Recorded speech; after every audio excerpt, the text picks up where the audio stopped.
Good morning. I got two cats here. This is the 72nd day in the state of the school, and I'm trying to finish this series. I'm trying to just deal with the academic side quickly. It's hard to do. But I'm going to go through some stuff quick. The name that they finally gave my class when it was in school was Humanities.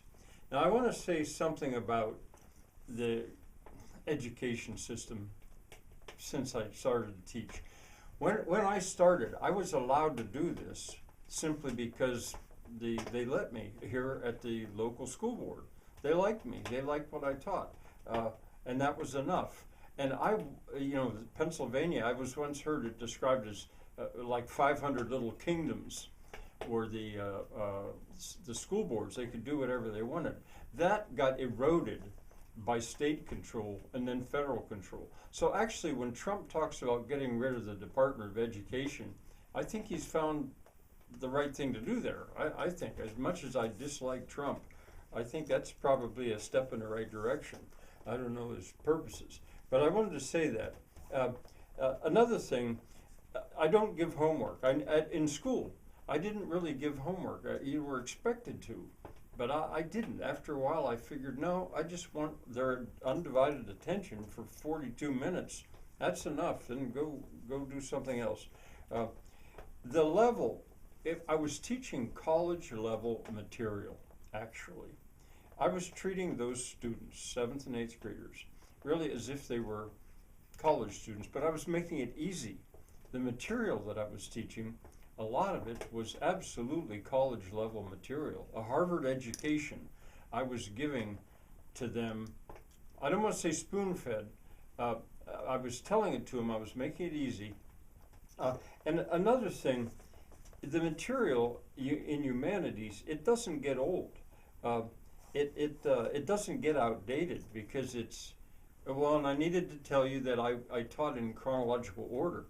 So you could also, as a homeschooling parent, you could legitimately claim to be studying history, that your student would be studying history, Western history anyway, right up through to about the 1960s is when I stopped, because whatever.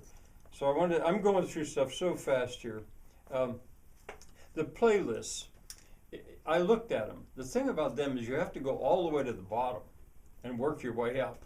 I don't know how to organize it by when created. YouTube seems to do when is the last time you added a video to it. Otherwise, they just give the most recent ones created. That's what I've found so far.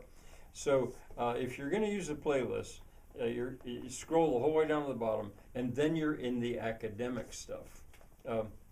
So I said about that. And in there, guided viewing. If you search guided viewing, guided building, they will give you playlists of use. That's just a term that might be of use to you. I taught verse, which is poetry that has rhyme and meter to it. I taught that skill. I taught punctuation. You could put them in there. These are academic things. Now, I guess loving Shakespeare is a playlist which deserves mention. All right, now maybe I can do this in one video. There are various times that I did sort of trailers for the course. And if you can, when you pull up my channel, there is a trailer right there with me. And if you click on it, it immediately starts to go. And in that, I tell what the course is. And I even go through, I call it, at least one of them, I say, trailer becomes course catalog. There's one of them or several, I try to do a hee-haw imitation. That's kind of bad. But anyway, course catalog for second year. Now the second year actually already is not so academic. So if you want the true academic stuff, you probably should go to the first year. There's where I taught pure academics, really.